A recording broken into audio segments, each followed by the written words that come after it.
What is nature citizenship and how can it coexist with technology? With unique insight, the research cultivates a profound understanding of nature citizenship, pioneering the concept through global research, exploration, and innovation.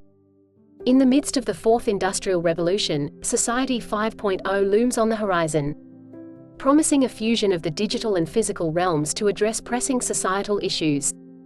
Japan spearheads this ambitious endeavor, envisioning a human-centric society.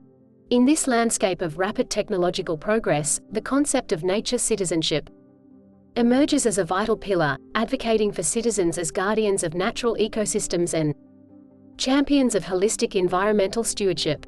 As we anticipate the World Expo 2025, the integration of nature citizenship into Society 5.0 presents a singular opportunity for global sustainable development.